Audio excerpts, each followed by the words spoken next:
you, a bushel and a peck. I love traditions, and this is one I've wanted to do for a long time, and this year my kids were finally old enough. In September, we read the book Applesauce Season by Eden Ross Lipson. Applesauce season starts just about the time school opens, when it's still hot and summery but vacation is over. One day, Grandma says, it's time for applesauce. Then we go to the apple orchard and pick our own apples. Don't sit under the apple tree with anyone else but me. Anyone else but me. Anyone else but me. No, no, no, don't sit under the apple tree with anyone else but me. Till I come marching home. Don't sit under the apple tree with anyone else but me. Anyone else. We bring them home and make homemade applesauce, just like in the book. The book uses a food mill, but I don't have one of those. So I'm going to peel and core my apples before I cook them, and then puree them in a food processor. We are using 6 pounds of apples for this recipe.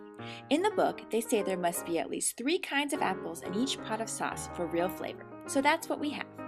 The main character gets to help wash the apples and hand them to the mom to be cut up. So that's the job that I give my kids.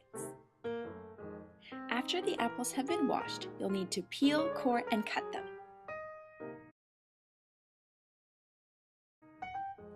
Place them in a heavy-bottom sauce pot or Dutch oven and add 2 cups of apple cider or apple juice. This is where the apple pie flavor comes in. Add the following spices. Cover and turn the heat to medium. Boil until the apples are soft and bubbly, stirring every so often to make sure all the apples get cooked. Place the apples in a food processor and puree until desired texture is reached. Then pour back into the pot. Now we add the sugar. Start with about half a cup. I like to use half brown and half white, but you can use whatever you like. As the book shows, add a pinch of salt and a teaspoon of butter and stir.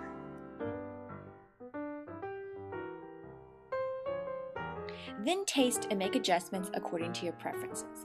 These apples were pretty tart, so I'm going to add some more sugar, and it looks a little dry, so I'm going to add some more cider. Next, you can either store your jars in the refrigerator or proceed with the canning process. See the I Think I Can canning video on my blog for canning instructions. As stated in the book, when different types of apples come in and out of season, your sauce will look different with each batch.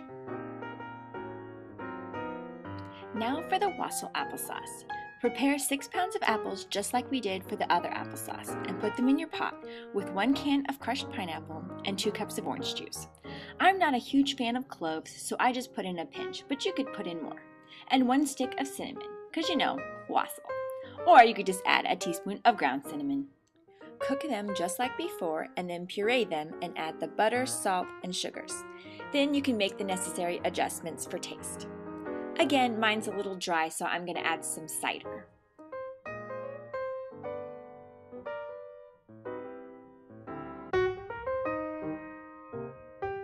Prepare the apples just like before and add blueberries and strawberries.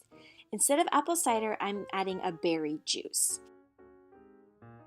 Cook down and puree and add the butter and salt. And instead of sugars, I'm adding seedless blackberry jam and seedless raspberry jam.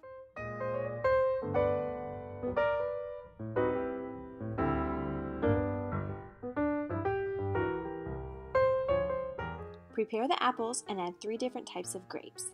Instead of apple cider, I'm using grape juice. And instead of sugar, I'm using grape jelly.